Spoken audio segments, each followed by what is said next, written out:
It's time for a check-in on the champions, that is the Philadelphia Eagles, and a heat check on all of the contenders in both the AFC and NFC. We'll do that in just a second here on Locked On NFL. The barbershop is open and Tony Wiggins has a chair for you. He's ready with some real NFL talk. The local experts of Locked On bring their expertise, and Wiggy is ready with his clippers and shears. Sit down and enjoy. The new Locked On NFL starts now. Locked On Podcast Network, your team every day. You got that right. It is your team every day here on Locked On NFL. We thank you for making us your first listen. I'm Tony Wiggins, the host of the Locked On NFL PM show, along with Carter. It is Thursday, so that means Chris Carter from the Pittsburgh. And, of course, Locked On Steelers is here with us today. And what we do is go around and check all of these teams since they're at OTAs. We're going to do a little heat check on the top teams from last year, see who improved and who didn't and who's going to hang around. I got to first let you know that today's show is sponsored and brought to you by FanDuel. Right now, new customers can get $200 in bonus bets when your first $5 bet wins. Shout out to the everydayers for joining us also. And we can also welcome in anyone that's new and hope you stick around with us. Here's where we go. This is our trip. This is our manifest, right? We're going to end up talking about the Rams along with other people. The Rams might be loading up with greats again. They added one Hall of Famer. Will they add another one that they're very, very familiar with to make their run? Right in the middle, Andy Reid still rolling along. I was talking to somebody yesterday, told me they think the Chiefs going to fall off, and I'm like, how? With that coach and that quarterback and those 175 people in the front office, how will they fail? We'll discuss that. And then an offseason heat check with the champs in Philly. That's where we're going to start right here. And I'll go ahead and say it. They reenacted Saquon leaping backwards over a Jacksonville Jaguar, and I ain't going to sit here and lie to you, Chris. I wasn't real happy about seeing that again. I see you laughing, man. Why they had to do us like that, bro? Hey, man, that's the problem. When you're the highlight of the superstar of the league and they win the Super Bowl, you are subject to having to see that over and over and over again. I remember there was one time Adrian Peterson just completely stiff-armed William Gay into the ground, and it was just something that they just kept showing over and over, and they didn't win a Super Bowl. Yeah, but that was a highlight. So when you get got, man, sometimes that's it's putting you on a poster, and that was a poster moment. So that's a rough one for the Jaguars. It absolutely was. We're going to reenact it and reinvent it and relive it right now. We're going to hear from Louis DiBiase. By the way, I don't know if y'all been checking out Locked On Eagles, but Louis DiBiase has been on a heater. He has been calling everything about the Philadelphia Eagles the greatest thing you've ever seen in the history of the NFL. But that's what happens when you win, and when you lose, you have to put up with it, just like I got to put up with watching this. Check Louis out. Saquon Barkley is on the cover of Madden 2026. I think it caps off potentially the most accomplished non-quarterback individual season for an NFL player in league history. The main play of the season, the backwards hurdle against the Jacksonville Jaguars and the Kelly Green, is what is going to be featured on the cover of Madden 26. I think we knew it was coming, especially when they won the Super Bowl, too, that this was going to be the cover of Madden. Now it is official, and I think it's awesome. Louis is not insufferable. He's one of the nicest people I know. But Louis has said that Lane Johnson is the greatest offensive tackle in the history of the league. Now, look, the Saquon Barkley season was easily top 3 I've ever seen from non-football players. But don't get lost in the fact, though, Chris, that Philly has a real good team. Right. I mean, look, the Eagles have a really, really good team. That's a big part of that. But Saquon Barkley, if we were to look at what he did this year, that he had the 13th most all-time yards from scrimmage this year in a single season. Christian McCaffrey is the only current player that's had a better season than that. But you look at guys like Chris Johnson, Marshall Faulk. It's tough to say that he didn't have he had a better one than Marshall Faulk in '99 when they won the Super Bowl. That was with 2,400 yards, and that was a different era of the NFL. Tiki Barber, LaDainian Tomlinson, Barry Sanders. LaDainian Tomlinson did it twice better than Saquon Barkley did, and had 100 receptions one of those years. Exactly, and there was a lot that went into that. I also would like to talk about what about wide receivers? You'll get Jerry Rice some of the years that he had, Larry Fitzgerald some of the years that he had. I wouldn't put Saquon as the greatest non-quarterback season of all time, but I will say that was one of the most impressive seasons I've ever seen. It's up there. It certainly is. Again, it's at the 13th most yards from scrimmage in a single season that we've seen in NFL history. But yeah, greatest. It always takes a little bit of to me. Yeah. Greatness is going to be about the accumulation of doing things multiple years. It's great for a year. I think it'll be different if he does it again this year, and then all of a sudden he has 2 of those in the top 15. Yep, you got. I'll name a name for you, Shaun Alexander. Shaun Alexander had one of the greatest seasons I've ever seen, and he's not a Hall of Famer. Nobody talks about him outside of Seattle, but it doesn't take away from that one year he did something great. Saquon did win the championship, though, and we'll add a little bit to that because that's what happens when you win. When you win, mystique goes with not only your accomplishments, but actually who you are when you walk on the field, and we'll lead that into us talking about Kansas City. 5 out of the last 6 Super Bowls, they won 3. I don't know how you say they're going to fall off, and the coach is still there. The quarterback is still there. Chris Jones is still there. Fall off could be a relative term, though, because fall off could just mean, okay, they only win 11 games. But when they get into the playoffs, they start beating people. I remember the Lakers were like a 4th seed, and they won the championship. It's like, just get us into the show. It does not matter. Listen to the guys from Locked On Chiefs talk about Andy Reid. The bottom line is you get a glimpse of new players, whether it's draft choices or guys that have been brought in via free agency. You get a look sometimes at recovering players, guys who had injuries last year. We should get a little bit of that as well. Nothing is guaranteed. There are competing philosophies about what OTAs should be. I don't think Andy Reid subscribes to any of them. So it's going to be whatever he thinks is the best situation for a guy on a given day, in my opinion. Andy Reid is always just one of those coaches that is going to do things his way. And I mean, he has to deal with the rules. But other than that, he's going to do things the way he thinks it needs to be done. By the way, shout out to them getting a whole full picture of Andy Reid because I knew what kind of shoes he had on, and he had exactly the type of shoes on that I thought Andy Reid would have on because I'm about to get me a pair as I get a little bit older. Chris, man, I think people expecting the downfall of the Chiefs going to have a long time to have that come into fruition. But see, here's the thing. I don't think it's necessarily like the downfall. It just might be the not dominance fall. And that could certainly happen this year. The Chiefs have been kind of skirting with that for a little bit. And the one thing I think that could really play in their factor is that there's some of the guys that they're having to let go that they're not able to keep around. Are they going to hit with those draft picks that are replacing them? Key among them, Joe Thuney, who was traded away. He's going to be replaced most likely by Kingsley Suamataia at left guard. That's going to be an interesting challenge. And then they're also going to have Jalen Moore at left tackle. That's going to be an offensive line. You still got Creed Humphrey, but how well will they hold up as a unit when they start facing the biggest bruisers on the defensive line in the AFC? Will Patrick Mahomes be able to stay healthy? We've seen when Patrick Mahomes gets under siege and how that changes things for the Chiefs.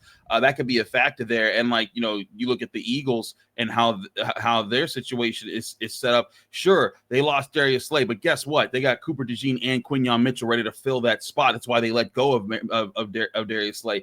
Sure, they lost Milton Williams, but guess what? They got Jalen Carter and Jordan Davis ready to go. I think that's the difference between the Eagles and the Chiefs right now is that the Eagles' prime with the players that they've drafted stretches a bit further right now than where the Chiefs are right now, whereas a lot more of their stars are older and they're having to find answers with guys who haven't really proven it yet, proven that they can be a big part of a bigger cog in the machine than some of the guys like Jalen Carter, who looks like he might be the best defensive tackle in football sometime very soon.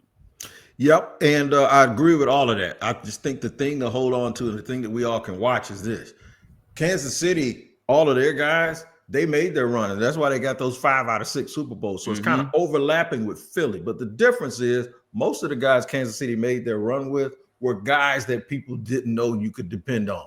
Nobody thought a second-round pick like Chris Jones would be a top 3 all-time defensive tackle. Nobody thought Patrick Mahomes would be who he is.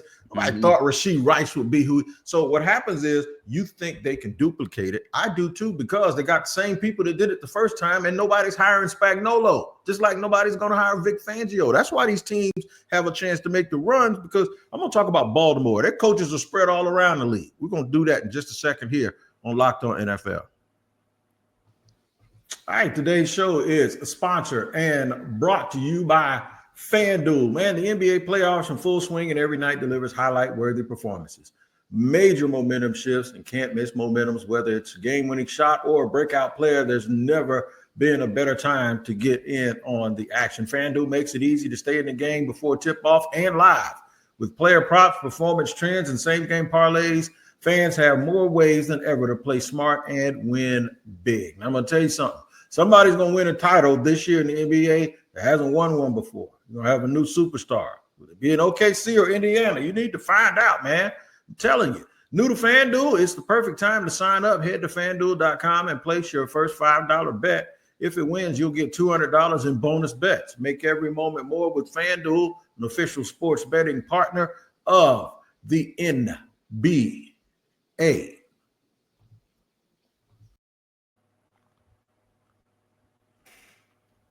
Rolling along here on Locked On NFL, looking at the champs. We've looked at the champs. We've looked at the team that used to be the champ, the one that they dethroned. Now we're going to look at some contenders. We just talked about Philly, KC. Why is KC so good, and why do I still think they're going to be good? Well, because they got two coordinators that have already been head coaches, and they failed.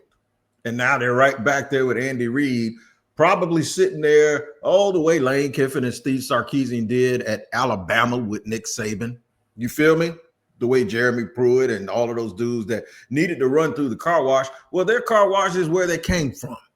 Baltimore, on the other hand, they got coaches in with the Chargers. They got a whole staff of people up with the Seahawks. It just seems like they just keep losing people, and they're trying to catch the Chiefs. And one of the people that's responsible for that is Lamar Jackson. Louis thinks Lamar is getting too much heat. I don't agree with him because I think heat just comes with the kitchen. But here's not Louis, Kevin Oestreicher up with Locked On Ravens. Check this out. But it's not just all on Lamar. And the playoff narratives that Lamar has, I think that's why I think the fan base, the Ravens fan base can get so defensive over it. It's because some of these other quarterbacks, why are they not being held to those standards? While, yes, Lamar is an elite quarterback, one of the best in the league, and as such, there will naturally be more standards. It just feels like some things that lesser quarterbacks get away with, Lamar cannot. And it's not just the difference in elevation of who's better and who's not, and the skill difference and skill gap. All right, Chris. So I always look back at situations and say, okay, this ain't the first time we've seen this. I think it might be the first time we've seen Lamar. But I look back. You know, Lamar's career comp is not Michael Vick or Randall Cunningham. His career comp to me is John Elway and Steve Young. And here's why I say that. Because they were dominant players. They didn't necessarily dominate with stats, even though Steve Young did. They were dual threats, but at some point in their careers, people said that the trophies did not match the reputation and the accolades, and that's exactly where Lamar Jackson is right now. I do think that that's a good comparison on your part, because certainly those guys were held in high esteem. And, you know, for John Elway, he didn't get his rings until his last 2 years in the NFL. And largely because Terrell Davis came by and was one of the most dominant running forces in the 90s. You know, I think it's an interesting comparison. I agree with Kevin, though. Like, Lamar Jackson certainly has his shortcomings. He made his mistakes in his last playoff loss. But, man, like, there's only been two quarterbacks who have made the Super Bowl from the AFC in the last, 6 years? And that's been Patrick Mahomes and Joe Burrow. And it's just been Joe Burrow once. Like, in the last 6 years, it's been either the Chiefs or the Bengals that one time they beat them. But, like, you know, if we're talking about other MVP level quarterbacks, Josh Allen ain't never been to a Super Bowl. So, you know, where's the stigma upon him? You know, and, you know, I look at Lamar Jackson, and I think that if I was to compare the weapons that all of them have had as far as receiving goes, you know, Stephon Diggs, Josh Allen had him for years. He's better than any receiver that Lamar Jackson's had. You look at Jamar Chase, that's definitely better than any receiver that Lamar Jackson has. Travis Kelce, Tyreek Hill, much better than receiver. I think that's the one thing is that Lamar Jackson hasn't had the receiving talent to make it as far as other guys have had. Now this year he has Derrick Henry, and I do think that the Ravens will be interesting this year because I like their draft picks. They got, you know, Malachi Starks and I think they got Mike Green, two guys I really liked in this draft process, and I thought they would be good additions to this defense. But they only added DeAndre Hopkins to their wide receiver room, so it's going to be it's gonna be an interesting year to see, like, hey, can they finally just punch the ticket with the guys that they have without over investing into getting Lamar Jackson a playmaker? That'll be interesting to see. Let me qualify something, and I need to do this because you and I have had a lot of discussions about a lot of things, right? That has nothing to do with football. Mm-hmm. I do agree that Lamar gets the criticism. I don't want it to go away because those people that criticize him will never give him credit, even if he wins it all. What they'll do is just get quiet and they'll go hide. Here's why I want the pressure to stay, because Elway had the pressure. Elway won that first Super Bowl, and I think he threw for 115 yards. But you remember the play on fourth down where he got helicoptered and he dove for the first down? Mm-hmm. Steve Young, they played the Chargers in the Super Bowl and Stan Humphries. Everybody knew they was going to steamroll them. Their Super Bowl was won in the NFC Championship game when they beat Dallas. But Steve Young had his moment where he actually pretended to take a monkey off his back on national TV and throw it. I think in order for Lamar Jackson to get that moment, all of this criticism has to keep going, and then he wins it. And now those people that speak the loudest, they can't run and hide. They have to give him credit. The narrative is set. That's just the way that I hope it doesn't go away. I want them to keep it because I want to see those people eat a little bit of crow because, well, I'm petty like that. All right, there's a team right down the belt. There's a team right down the beltway that has a quarterback that people are now comparing to Lamar Jackson. I think they got really good too. They had a coach that got close, 28-3, didn't cut it though, and he lost. But Dan Quinn is right back. Listen to my man David Harrison talk about Dan Quinn and whether it's his time. Remember, this Washington defense can hit top half of the league. It's at 18. 16 is dead center. Top half of the league is 15, right? So if this defense can hit 15, 14, if it can hit 16, then yes, Dan Quinn can absolutely take another NFL franchise to the Super Bowl in his second year as that team's head coach. Once again, it could absolutely happen this year for the Washington Commanders. And you know what? We're going to get a really good test of how good they are pretty well in this season because there are a lot of good teams on the schedule for the Washington Commanders. So while Dan Quinn's second year magic could absolutely fuel a playoff push to the championship game, the foundation of it all starts in the trenches. All right, man, there you go, Washington. Everybody, I asked Julian Council, are we too in love with him? He thinks, yeah, we're going a little bit too fast. Is Washington this year's Houston, or do they have what it takes to go ahead and build on what they've already done in 1 year? Well, I think this year's Houston, they're better than Houston. Has Houston ever made the AFC Championship game? I don't know if they have. Maybe they did, and I missed it, but I think Jaden Daniels has shown that. Look, I think the Commanders are in a unique position. I don't know about the defense being all that, but they have invested. They have not lost any big names or they haven't even lost guys from their coaching staff. I look at, they got Laramie Tunsil in. They got Deebo Samuel in. They brought in Jonathan Jones, and they got guys there. They kept some of their key players. I look at that and I say, hey, like this could be a team right here. They added Josh Connerly to the offensive line as a rookie. This could be a team right here that has staying power. And I've talked about in the show, I don't think any team since 2003 has won the NFC East in back-to-back seasons. Typically we've expected, there was the Giants run that they had where they were dominating. They were winning Super Bowls with Eli Manning. The Eagles and the Cowboys have traded off. But what if it's finally the Commanders' turn to get into that spin of who wins the division? I wouldn't be shocked by this. Like if we're talking about all the teams that, have they fallen off? Have they made it come up? I think the Commanders could be the team that's the most dangerous as far as like the best chances to take a step up this season. They very well could. And what I meant by Houston was rookie quarterback sets the league on fire. Oh, we all of a sudden think that they're going to go and start running off like that. I agree with that. And then Stroud kind of took sophomore slumps happen. Yeah, it does happen. All right, we're going to do a rapid fire quick run through three other contenders. We've already talked about the Eagles, the Chiefs, the Ravens, and we have discussed the Commanders. Who's missing? We got three more. We named seven. That's right. 7 contenders or 6 contenders that's going to chase Philadelphia. We'll do it just a second here on Locked On NFL.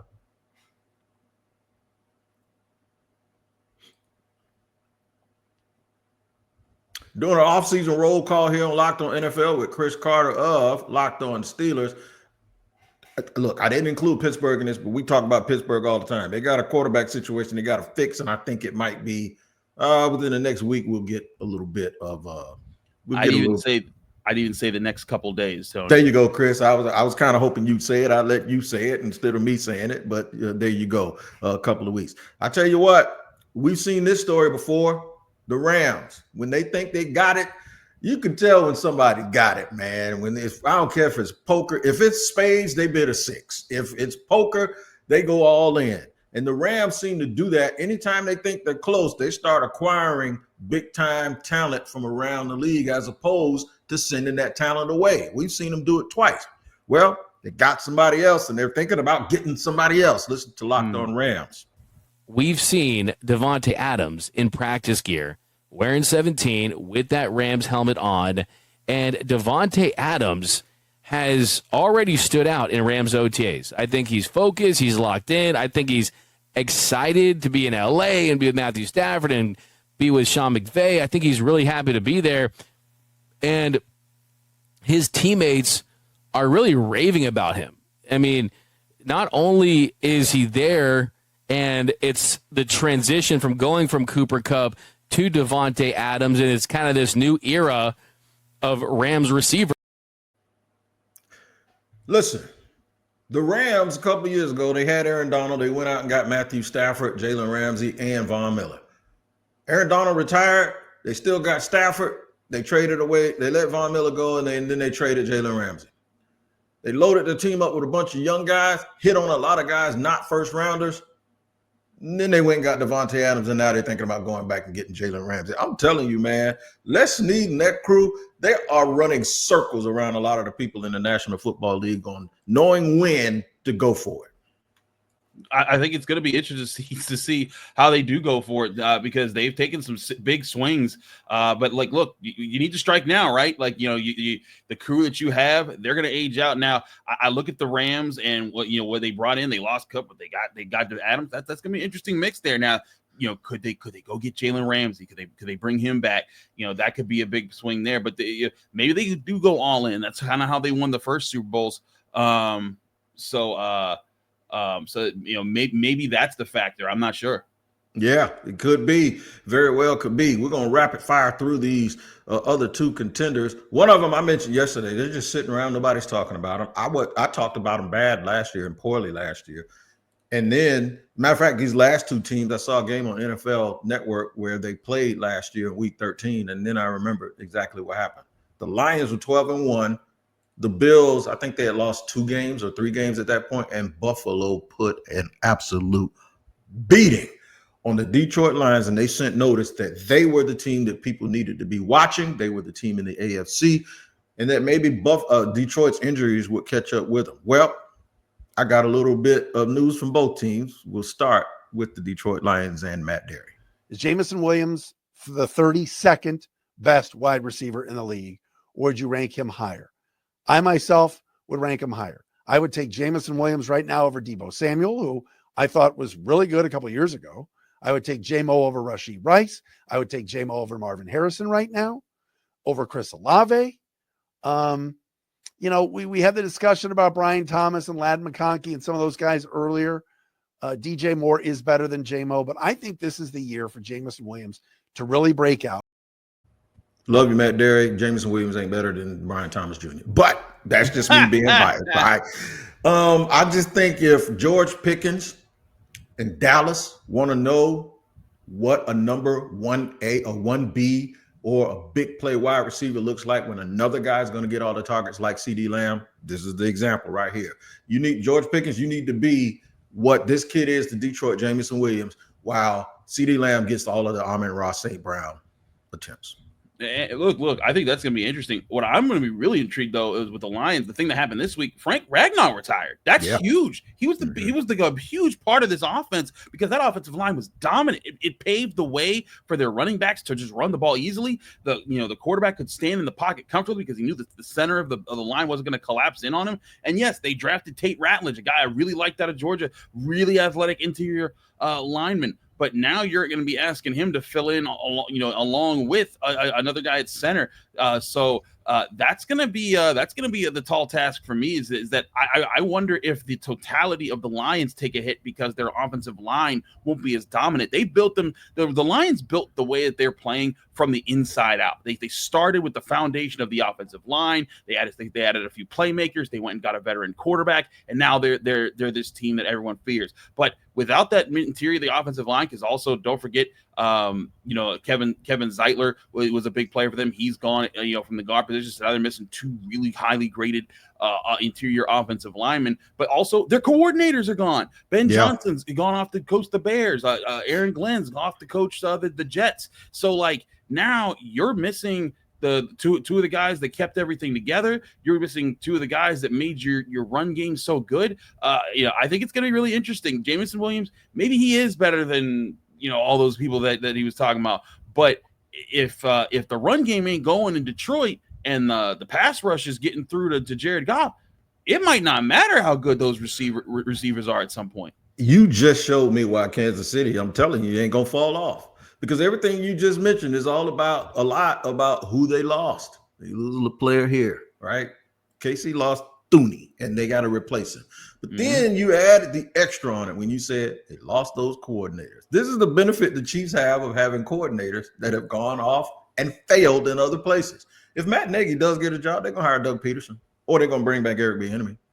You remember when the Patriots won those three and then they lost all those coaches and all those coaches came back, McDaniels and them, and then they won three more and O'Brien went back. And you see what happens is when guys fail, they go back to where it's almost like having Dick LeBeau and Norv Turner on your staff. They ain't going nowhere because ain't nobody going to fire them, but they're about as good as what they do as anybody in the league. Buffalo is a quiet team. That's just the name. Maybe it's because they're way up there and it gets real cold and people don't want to think about having to shovel snow in the games and all that stuff. But for whatever reason, people leave them alone. They don't leave people alone on the field, though. They punish you for leaving them alone. And Buffalo really has player development down, and they got their quarterback, even though I don't think he was the MVP. One thing about the Bills, though, they're going to always be ready to go. Check out my man, Joe Marino with Locked On Bills. My expectations are very high for this defense. You have coaching talent, Sean McDermott, Bobby Babich, Ryan Nielsen, Mike Pellegrino, Jason Raprovich, Al Holcomb. You've got coaching talent, and you got players. You've either got young, high draft picks or paid veterans all over this defense. It's not lacking anything. It's got to come together. You also have an offense that is going to do its part of playing complementary football. So what are my expectations? A whole lot of top 10 rankings. They may be better this year for one reason, because whoever wants to play them to get to the Super Bowl might have to come see them. I think the division is terrible. New England's getting better, but I think Miami's bad. I think the Jets have a long way to go. Meanwhile, Kansas City and Baltimore, they're sitting there fighting these other teams that have coaches that have won Super Bowls. As a matter of fact, if you look, the one coach that hasn't won in the AFC West is Jim Harbaugh, and he might be the best coach other than Andy Reid out of all of them. Everybody else has won. I think Buffalo has an easier road. If you got to go up there late in the year, you might have a problem. I agree. Going there is issue. Hey, that's what the Patriots benefited from for years, right? The Bills were a joke for so many years. The Jets were a joke for so many years. The Dolphins were a joke for so many years. So the Patriots just got to eat. Even if they played a tough game, guess what? They'd probably have a nice, soft AFC East team ready to cushion that fall, or just give them a week where they could be more comfortable.